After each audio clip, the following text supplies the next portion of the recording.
La piedra roseta de la ciencia política es un libro que voy a tener la suerte de presentar para todos ustedes. No es un libro cualquiera, no lo he escrito para deleite literario, ni siquiera para ejercitar la mente y para pensar en algo más. Es un llamamiento a la gente, en primer lugar a los católicos, para que despierten. Porque estamos dejando que la sinagoga de Satanás se adueñe del mundo sin la menor oposición. Porque está drogada, en estado comatoso, y no se entera de nada. Yo creo que este es el mayor problema que tiene la sociedad moderna, que no piensa, que se limita a escuchar tópicos y a obrar en consecuencia. Por lo tanto, mis libros van más que nada dedicados a eso, a que la gente despierte y se dé cuenta de la importancia de plantar cara al enemigo. ¿Por qué? Porque, como digo, les diré más tarde, la filosofía de la historia es fundamental para la vida. Y la filosofía de la historia se basa en la ley de la historia. La ley de la historia no la inventé yo. Lo único que he hecho ha sido promocionarla al máximo, siempre que puedo. La ley de la historia la inventó San Agustín. Bueno, no la inventó, vamos, la enunció primero San Agustín. Y yo, como estudié en una universidad agustiniana, Santo Tomás de Villanueva, de La Habana, esto lo he tomado a pecho. La ley de la historia la he definido en mi tesis de grado como la guerra a muerte entre las dos ciudades. O sea, la historia tiene su ley. Es decir, es la ciencia con una ley más clara. Y sin embargo, los historiadores no la utilizan. He dicho más de una vez que en España tenemos grandes historiadores, pero muy pocos filósofos de la historia. La historia se limitan a recontar hechos, a narrar fechas, a intentar explicar las cosas, pero sin el verdadero fondo.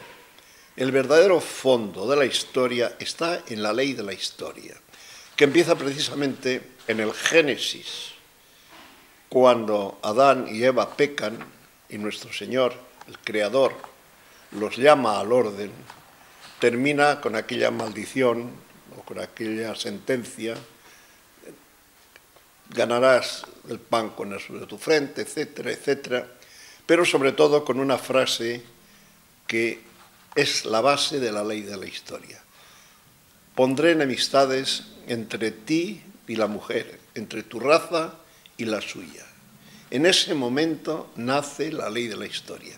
Y desde ese día hasta que el mundo se acabe, regirá todos los hechos de los hombres. O sea, tendremos que estar en una de las dos ciudades. En la ciudad de Dios, que San Agustín dijo, es el amor de Dios llevado hasta el desprecio de sí mismo, o en la ciudad de Satanás, la ciudad tierra, el amor a sí mismo llevado hasta el odio y el desprecio de Dios. Esta es la ley que rige la historia. Y todos los acontecimientos de la historia, en el fondo, eso tienen como fundamento. De ahí que yo, por ejemplo, sea, y lo digo siempre, defensor de Dios y de España. Pero por política, no. Simplemente porque España, a mi entender, sustituyó al pueblo judío en la defensa de la verdadera religión. Dios eligió a España, después de 800 años de luchas contra el Islam, donde se curtió el pueblo español, el pueblo castellano, realmente, puesto que fue Castilla quien realmente conquistó América. Luego Castilla regaló el mundo a España. Pues bien, Castilla y España no tienen sentido sin la lucha por la fe. Entonces, si yo defiendo a España, la defiendo por una razón muy sencilla, porque en esta guerra de la sinagoga de Satanás contra Dios y contra la Iglesia, considera que antes de acabar con la Iglesia hay que acabar con España y todo lo que representa España, la hispanidad. El odio de la sinagoga de Satanás contra España y contra los países americanos no tiene nombre. Llevan 300 años luchando para acabar con la fe de América y con la fe de España. Hasta ahora hemos resistido, pero difícilmente va a ser a partir de ahora, puesto que la traición, el perjurio, no solamente está en los políticos, sino en los propios eclesiásticos. Bueno, digo que este libro no es un libro cualquiera, no porque lo haya escrito yo, sino por el enfoque. Un enfoque que la gente hoy no quiere conocer. Es el fruto de 70 años de lucha en el mismo frente, el frente de la defensa de la verdad, la fe, la verdad de la religión y la verdad de la política. Y al mismo tiempo de 85 años vividos con conocimiento de lo que hacía. Tengo 88, pero recuerdo cosas de antes de 3 años, es decir, de antes de la proclamación de la República. Por lo tanto, yo he vivido la República. He vivido el terror rojo en Santander, 14 meses, sabiendo lo que es el comunismo real. He vivido la guerra victoriosa, luego en la zona nacional. He vivido el triunfo de la victoria. He vivido luego la dictablanda de Batista y 2 presidentes cubanos, y luego la auténtica dictadura, el Gulag de Fidel Castro. Conozco perfectamente la génesis, puesto que lo viví allí desde el año 45 hasta el 59, por lo tanto vi cómo nació el fidelismo, me llevaría muy lejos explicarlo. He vivido luego, cuando salí de Cuba, con lo opuesto, puesto que Fidel arruinó a todos los españoles que habían trabajado allí 60 años y se quedó con todo. Yo saqué 300, engañando, ¿no? $300 en el bolsillo, es todo lo que pude sacar yo de Cuba. Después he vivido el éxito del franquismo, la época de oro de España, donde vino la verdadera reconciliación, donde se habían olvidado todo el mundo ya de la guerra, y, como contaban el otro día en la televisión, el nieto de un comunista casado con la nieta de un falangista, y esa era la realidad. Las familias estaban ya todas mezcladas. Pero vino la transición, que ha sido la mayor traición y el mayor perjurio que se ha podido hacer. Una cosa que no tiene explicación si no leen este libro y si no conocen lo que yo explico. Es decir, no tiene explicación que sea la única nación del mundo en que los vencedores regalan la victoria a los vencidos y que 40 años después de la victoria vuelvan a mandar los mismos asesinos, los mismos separatistas, o sus hijos, o sus discípulos, que 80 años antes. Es decir, se da el caso único, y por eso España es diferente, de que ocurra esto. Pero esto ocurre precisamente por lo que yo explico en el libro, porque la sinagoga de Satanás en estos momentos controla todos los gobiernos, nombra todos los gobiernos desde las logias. En estos momentos vivimos la triste realidad de un cambio político. Ojalá me equivoque, pero yo ya tengo anunciado que vamos a vivir en España dentro de 2 años la tercera Cuba. He vivido la primera, la segunda ha sido Venezuela y la tercera, que llegará dentro de un par de años, España. Si tenemos la desgracia de que se forma el nuevo Frente Popular, se volverán a vaciar los stands, no habrá comida, habrá colas. Fíjese si puede impresionar a un niño el terror rojo, que cuando el día 26 de agosto de 1937 nos liberaron, yo en la Alameda de Santander tenía la sensación de la ingravidez. Me imagino que yo sentía exactamente lo mismo que sentían los astronautas cuando se desprendían de la gravedad de la Tierra, de la atracción de la Tierra. Esa es la realidad. Pero no solamente eso. Cogí tal odio a hacer colas porque como éramos niños, mi primo y yo, con 8 y 9 años, nos pasamos 14 meses haciendo colas, porque la tía estaba en estado y si queríamos comer había que hacer colas. Y se ibas de una cola a otra y estabas 4 horas, 6 horas haciendo colas. Tanto es así que yo en la última exposición de Sevilla, los 3/4 partes de la exposición no la vi porque le cogí tal odio a las colas que si hay 4 personas me voy. Esto es el marxismo y esto es lo que tendremos pronto en España, aparte de la persecución religiosa, que ya la estamos previendo. Bien, todo esto digo para entenderlo, para entender eso de por qué España es diferente, por una razón muy sencilla. España es diferente porque la sinagoga de Satanás la tiene puesta en el objetivo principal. En España sucederán las cosas que no suceden en ningún lugar del mundo. ¿Cómo es posible esa estupidez de que TV3 entreviste a un suramericano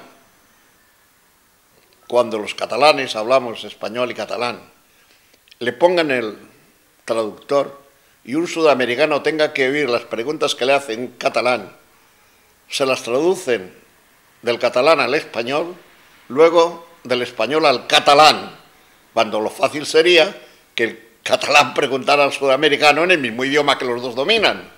Esta estupidez no la entiende nadie, fuera de España, pero España es diferente. Este libro, como digo, es la consecuencia de 70 años largos de mi lucha contra las ideas de la sinagoga de Satanás. Y el nombre no es mío, lo bautizó así San Juan Evangelista en el Apocalipsis. Yo lo suelo llamar indiferentemente la sinagoga de Satanás, el gobierno mundial o el supremo poder sin rostro. Me gusta este nombre porque retrata lo que es exactamente, es decir, gobiernan el mundo sin dar la cara. Nadie sabe quién da las órdenes, pero las órdenes se cumplen matemáticamente, automáticamente y al mismo tiempo en todos los rincones del mundo. Han impuesto el aborto en todos los rincones del mundo. Han impuesto la homosexualidad en todos los lugares del mundo. Van a imponer esto de géneros y no sé cuántas cosas que se inventan. Cada vez inventan un nombre que destruya un pilar de la sociedad occidental y cristiana. Bien, es un libro, repito, basado en la filosofía de la historia, cuya ley ya les he dado. Es un libro que hay que leerlo después de la advertencia que hago imitando a mi maestro, Monseñor Jouin, que en el protocolo de Sages de Sion, los protocolos de los sabios de Sion, en la primera página dice: nous ne sommes pas antisémites, no somos antisemitas, nous luttons contre les juifs perverses qui cherchent à ruiner le royaume de Dieu. Ils ne sont pas nombreux, mais sont tout puissants. O sea, no luchamos contra los judíos, luchamos contra los judíos perversos que buscan arruinar el reino de Dios. Son pocos, son escasos en número, pero son todopoderosos, son omnipotentes. Es lo mismo que yo digo, yo no soy antisemita ni mucho menos, es más, tengo muchos amigos, bueno, muchos no, porque ahora aquí en España no los tengo, pero en Cuba tenía algunos, quizá cuenta alguna anécdota impresionante de uno de estos amigos, pero bueno, digo, no soy antisemita ni soy antijudío, pero evidentemente sí soy antisionista, es decir, soy anti ese grupito que en estos momentos es dueño de todas las riquezas del mundo prácticamente de todas las materias primas, de todas las minas, de toda la economía, es decir, absolutamente dueños de todo. Bien, yo empecé mi guerra, como os he dicho, a los 16 años, 7 meses y 7 días, o sea, el 1 de enero de 1945, el año en que se consumaría la derrota de Europa, socapa de derrotar al eje nazifascista Berlín-Roma, que ha sido el penúltimo gran triunfo de la sinagoga de Satanás. Ese año, 1945, empezó la destrucción de Europa a fondo. Al poco tiempo se obligaron a descolonizar todos los imperios europeos. Es más, estuvo a punto de estallar la guerra famosa de Suez, porque los americanos imponían la descolonización de unos países que no estaban preparados, etcétera, etcétera. Todo eso obedece a la misma ley, la ley de la guerra a muerte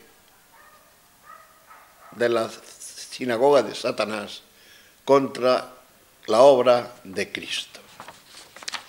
Dicho esto, voy a hablar un poquito por encima del libro La piedra roseta de la ciencia política. ¿Por qué le llamo así la piedra roseta? Pues sencillamente por no llamarle la clave, porque me parece que es muy claro para gente inteligente entender que la piedra roseta, que fue lo que valió a Champollion para poder entender nosotros hoy el lenguaje jeroglífico y poder conocer la historia de Egipto, que fue ignorado durante siglos porque nadie sabía lo que querían decir los jeroglíficos, pero cuando Napoleón conquistó Egipto, apareció una piedra que se llama la piedra roseta por el color que tiene, medio rosáceo, y a base de 20 años de estudio, Champollion y un inglés consiguieron casi al mismo tiempo descifrar el idioma jeroglífico. Pues este libro le llamo la piedra roseta de la ciencia política porque la política no se entiende si no entienden ustedes este libro. Es decir, en este libro se da la fórmula para entender la política. Una de las cosas que más me animaron a escribirlo fue que yo estaba cansado de oír decir siempre no entiendo nada, no entiendo nada. Es la frase más conocida, no se entiende nada. Y yo les decía, pues yo lo entiendo todo. Y me decían, es que tú eres muy inteligente. No, no es que yo sea más inteligente, es que para entender las cosas hay que tener la clave que las descifra. Los alemanes en la guerra se estuvieron riendo de los americanos durante mucho tiempo en el Pacífico, suministrando sus submarinos de combustible sin que lograsen localizarlos nunca. Sin embargo, los submarinos y los barcos que llevaban el petróleo o el gasoil o lo que fuera para consumo del submarino se encontraban perfectamente. ¿En qué consistía el secreto? Pues tenían una clave, tenían unas tablas donde A450 quiere decir tal coordenada del meridiano con tal coordenada en el paralelo. Y cualquiera, simplemente con decirnos veremos en tal sitio, en esta clave, pues allí se encontraban perfectamente, porque todo el mundo que sepa navegar sabe encontrar los meridianos, grados, minutos y segundos. ¿Eran genios todos los que dirigían los submarinos alemanes y todos? No, sencillamente sabían leer. Pues yo les digo lo mismo. Yo no soy ningún genio, pero entiendo la historia porque esta es la clave. Es decir, la clave se llama esto, la piedra roseta de la ciencia política. Bien, ¿dónde está el secreto de esta clave? Pues en este librito que se llama Le Protocole des Sages de Sion. Además fueron escritos en francés y fueron, el protocolo quiere decir las actas del Consejo del año 1896, que cayeron en manos, nadie sabe cómo, y el que lo entregó conocía perfectamente el sistema judío, porque ha sido imposible, no dejó rastro y no han logrado saber ni quién ni cómo. Ha habido 200 versiones, pero nadie sabe cómo eso cayó en manos de los cristianos, que luego lo explotaron en Rusia, los zares y la policía rusa. Entonces, debido a esto, se han empeñado los sionistas en demostrar lo que dicen los franceses, que esto es un faux, o sea, una falsificación. Es decir, que esto se lo inventaron la policía secreta rusa para atacar a los judíos. Pues no. Es prácticamente imposible escribir este libro si no se tiene lo que yo explico. 2000 años de tradición de organización secreta, con una serie de experiencias, de tal forma que pueden anunciar lo que va a ocurrir, lo que quieren ocurrir y cómo se controla el mundo. Entonces, yo en mi libro me he limitado, llevo 70 años, bueno, 70 no, porque los protocolos no cayeron en mis manos hace 70 años, cayeron hace medio siglo, más o menos. Pero llevo toda mi vida estudiando por otro camino la masonería, porque, ya lo he dicho, en mi formación, en este sentido, han intervenido unos factores. El primer factor fue formarme filosóficamente bien, con unos profesores maravillosos de filosofía. Por cierto, García Tudurí, en 2 catedráticas catalanas de Cuba. He estudiado la filosofía a fondo, me encanta la filosofía seria, la única filosofía que hay, la filosofía perenne, la filosofía objetiva. Bien, tuve la suerte de estudiar la filosofía objetiva. Luego estudié todos los documentos del siglo XIX y primer tercio del siglo XX, de los papas con las encíclicas, etcétera, etcétera. Ahí está toda la sabiduría para el conocimiento de la ley de la historia. No digamos la encíclica Pascendi Dominici Gregis de Pío X, de San Pío X, ¿no?, donde da el último toque a la última organización contra la Iglesia, que es el modernismo. Bien, digo que en mi formación intervino todo esto, pero luego la suerte de que cayó en mis manos, en un momento dado, la vida de Gabriel García Moreno. Gabriel García Moreno para mí es el genio, el mayor genio que ha producido en la política los 2 continentes americanos.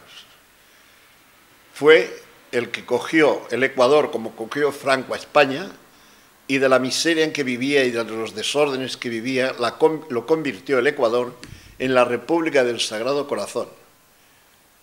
Adelantado en ciencia, adelantado en todo, cambió el Ecuador. Y por eso la masonería mandó asesinarlo. García Moreno es el mártir de la masonería y desgraciadamente en la Iglesia nadie se ha preocupado, bueno, sí se ha preocupado, yo precisamente hice la tesis de grado en la universidad sobre Gabriel García Moreno, y el que me facilitó toda la información sobre García Moreno fue el que llevaba, el jesuita Severo Gómez Jurado, que llevaba la causa de beatificación de García Moreno. Yo tengo todas las cartas de García Moreno, 6 tomos, que es una maravilla. Bien, pues Gabriel García Moreno, al morir asesinado, hubo un periodista francés, Gabriel Veuillot, que escribió su vida. Y este libro cayó en mis manos, la vida de Gabriel García Moreno, por Louis Veuillot. Me entusiasmó y me abrió los ojos sobre lo que era la masonería. Voy a contar una anécdota. García Moreno, entonces no había ni cables de comunicación con América, ni por supuesto había móviles, ni radio, ni nada de eso. Estoy hablando del año 1875, el 6 de agosto lo asesinaron. Pues bien, en Europa, 2 meses antes de que lo asesinaran, ya habían dado la noticia de que había sido asesinado. ¿Ya cómo es esto posible? Pues sí, porque daban por seguro que habían ejecutado la orden en su momento, pero se atrasó la ejecución. Pero en Europa ya sabían que había muerto asesinado Gabriel García Moreno. Bien, este conocimiento de la vida de García Moreno, yo he estudiado todas sus cartas y toda su obra, y el odio con que los escritores masónicos tratan a García Moreno, me sirvió para valorar lo que significaba Gabriel García Moreno en la historia de la política mundial. Entonces, este libro ha nacido de todos estos antecedentes que les he dado. Y finalmente cayeron, como les he dicho, los protocolos de Monseñor Juin en mis manos, y me he pasado estudiándole medio siglo, leyéndolos y releyéndolos, y he llegado a una serie de conclusiones que están en este libro y están resumidas precisamente en el epílogo. Es decir, yo cuando alguno me dice, tu libro, digo, mira, si lo empiezas leyendo al principio a lo mejor te aburres. Empieza a leer a partir de la página 100 y pico. Pero todavía si es más vago, léete el epílogo, porque en el epílogo yo resumo, digamos, la esencia del libro. ¿Cuál es la esencia de este libro? Pues después de leerlo, releerlo de arriba para abajo, de abajo para arriba, estudiar todo lo que dicen, que está en este libro resumido en 50 títulos muy interesantes, porque lo dicen todo por ejemplo, somos invencibles porque somos invisibles. O sea, ellos mismos ya reconocen que son invisibles y que son invencibles precisamente por eso. De ahí que sean los maestros de las organizaciones secretas. El mundo hoy está gobernado por los Bilderberg, los clubes de la masonería, la Liga de Antidifamación, todas sionistas, y son las que controlan toda la política mundial. Entonces, simplemente si enunciar los títulos de esos, que no son capítulos, son sencillamente títulos de párrafos exhaustivos sobre el tema, pues mira, ya pediría muchísimo tiempo. Entonces, en el epílogo, que es lo que me han pedido también los que me entrevistan, que hable precisamente de esto, el epílogo es el resumen, la conclusión a la que yo he llegado. Todo el mundo sabemos lo que es un pentagrama de música. Do, re, mi, fa, sol, la, si, do, nos lo aprendimos cuando estudiamos solfeo. O sea, en la música no hay más que 7 notas. Y con 7 notas, Mozart, Beethoven, Bach, los modernos, las músicas estas modernas, todas están basadas en esas 7 notas. Lo mismo se escribe una ópera que se escribe una canción cualquiera. Es decir, 7 notas bastan. 7 notas combinadas de distintas formas da todo esto. Pues los sionistas, todos sus planes y proyectos contra Cristo, lo basan precisamente en 7 notas musicales. La primera es el oro, es decir, los judíos están convencidos de que el oro es lo fundamental y lo tienen todo, lo han buscado todo, etc. La organización. Yo llevo toda mi vida tratando de que nuestra gente se organice. Como sabéis, yo organicé Fuerza Nueva junto con Blas Piñar, a efectos de organización. Me llamó para eso porque mi éxito en Cataluña le despertó admiración entre los de Consejo de Madrid, y yo que trabajaba entonces en Compañía Roca Radiadores como un alto ejecutivo, pedí 6 meses de excedencia para extender a España lo que yo había hecho con la delegación de Cataluña. ¿Por qué? Mi éxito en Cataluña, ¿en qué se basó? En la organización. Es la que quise poner yo en Fuerza Nueva. Pero en Madrid finalmente dimití porque o no me supe explicar o no me entendieron bien y consideré que lo mejor era irme. ¿Por qué? Porque lo importante, Blas era un genio de la oratoria, se te ponían los pelos de punta cuando hablaba y llenaba las plazas, era una maravilla. Pero no supieron apoyarle con una organización perfecta, que es la que ha hecho Pablo Iglesias en España. O sea, lo que ha hecho Pablo Iglesias en España es lo que yo pedía. Él ha hecho círculos, yo llamaba peñas. Teníamos en aquel tiempo unos 60.000 afiliados, que yo corría a organizar en 10.000 peñas triadas de 3. O sea, 9 personas por peña. Pero en fin, todo eso no se hizo. Si hubiéramos hecho esto, hoy seguramente mandaría Fuerza Nueva en España. ¿Por qué? Porque la clave es la organización y nos dan lección en esto los sionistas. Es la segunda nota musical del plan sionista. Tercero, el secretismo. Nada de cacarear, organizar sin hablar, sin que se sepa que es lo que ellos son maestros. Son maestros. ¿Cómo gobiernan el mundo los sionistas? A base de la masonería, que es secreta, juramentada, a base de la B'nai B'rith, que es la masonería de las masonerías, donde solamente hay judíos, etcétera, etcétera. Es decir, el secretismo. Trabajar sin hacer ruido, como trabajaba la Iglesia antes cuando estaba bien organizada. La Iglesia ha plantado cara al sionismo a lo largo de 2000 años porque tenía una perfecta organización. Aparte, por supuesto, de que la ayuda de Dios es la clave. Pero Dios, como decía un profesor, que nunca me olvidaré yo de él, porque le debo la mayor parte de mi formación a él, decía: Nisi dominus edificabri domum, in vano laboraverum qui edificant. Si el Señor no edifica la casa, en vano trabajan los que las construyen. Pero a continuación añadía: Dios deja las cosas hacerse. Dos extremos: la fe en Dios y la organización de los hombres. He contado yo muchas veces la comparación de los 300 de Gedeón. Dios quitó la multitud a Gedeón, le dijo: echa fuera, echa fuera, echa fuera, hasta que quedaron 300.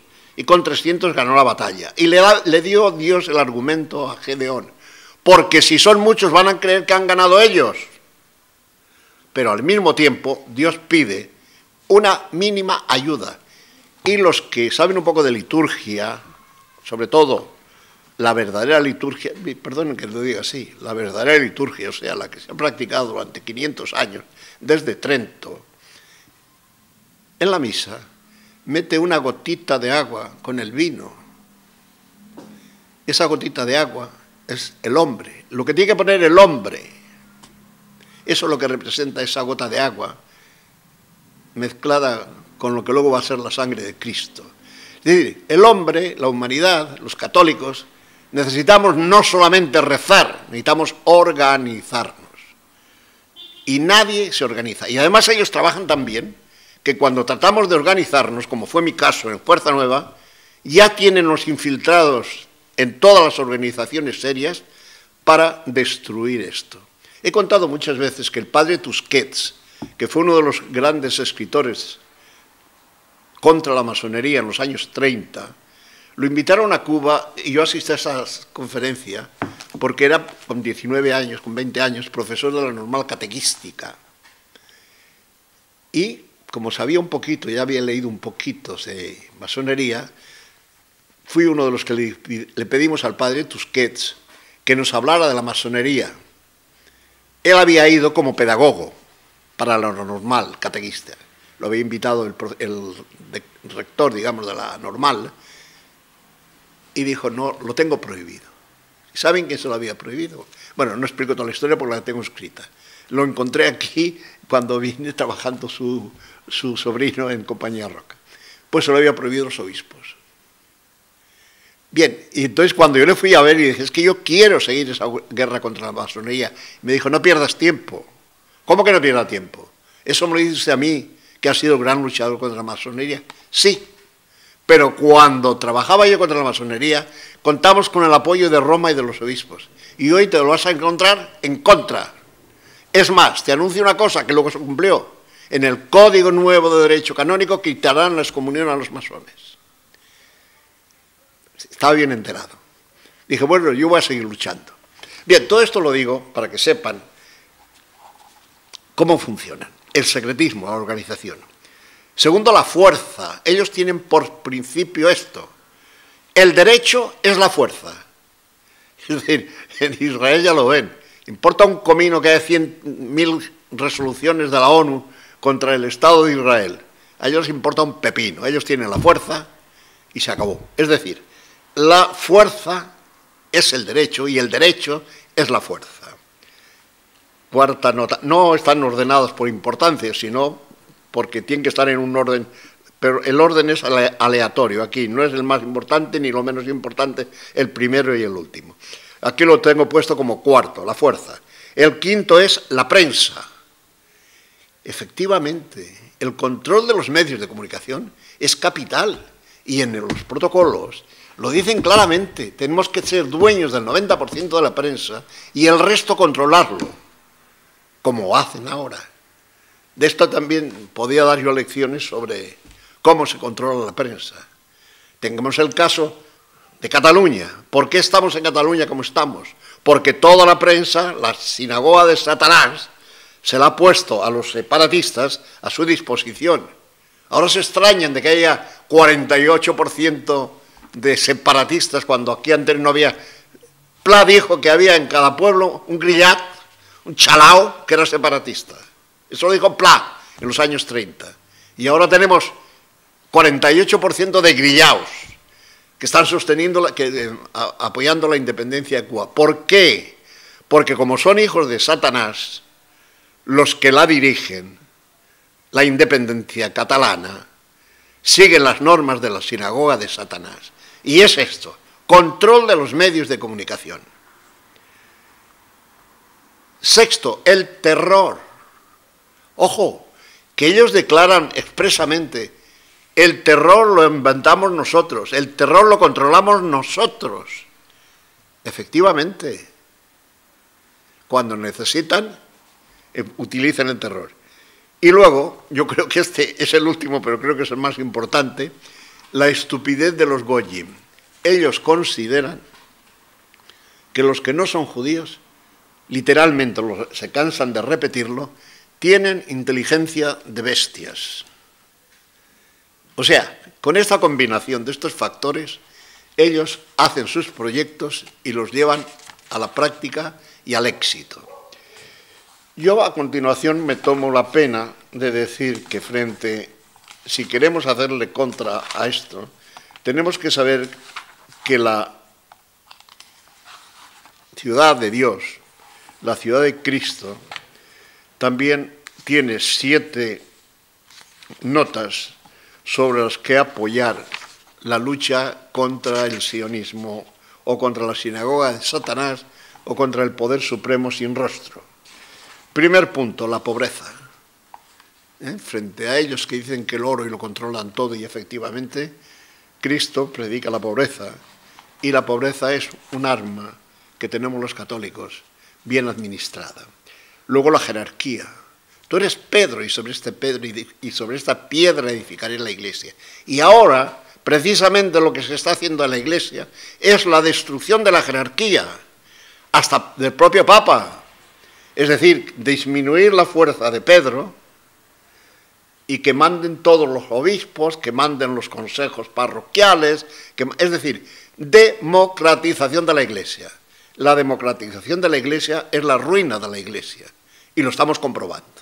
¿Por qué? Porque Cristo creó una iglesia jerárquica, o sea, contraria precisamente a la nota sionista. Luego, frente al secretismo de ellos, la transparencia. La iglesia siempre ha sido transparente. Todas las doctrinas de la iglesia, como decía San Pablo, y como decía San Pedro, y como decían todos, nosotros hemos hablado, y el propio Cristo, que les dice en el juicio, yo he hablado en público, pregúntales qué es lo que he dicho. La verdad. La verdad es la mayor fuerza que tiene el catolicismo. Siempre digo que la verdad es un motor autopropulsado. Es decir, la verdad no puede quedarse quieta. La verdad se mueve sola, aunque tú no la muevas, si no la tienes atada. Por eso la verdad siempre se abre paso. mientras no se la impide llegar al conocimiento del pueblo. La verdad tiene fuerza, la mentira no. Quinto, el apostolado, es decir, la Iglesia debe modernizarse.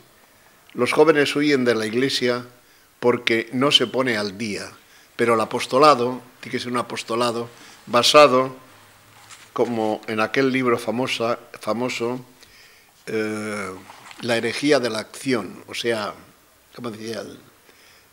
A ver si logro recordar el título del libro, de un superior benedictino francés, Cochard, creo que se llamaba, sobre la importancia de la oración y de la vida interior para el apostolado. Sexto, la caridad. Y séptimo, la fe. Es decir, contra las notas sionistas están las notas nuestras. Bien, creo haberles intentado dar una visión de lo que es este libro.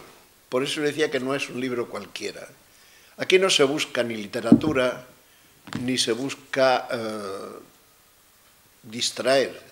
Se busca precisamente que abramos los ojos, que sepamos que tenemos el enemigo perfectamente organizado en contra y que necesitamos usar la cabeza. Y si leen este libro y dominan lo que aquí se dice, y leen los 50 títulos que hay aquí y procuran entenderlos, ustedes sabrán perfectamente lo que se vive encima cada vez que hay política. La política no tiene secretos si sabemos cómo se mueve la política.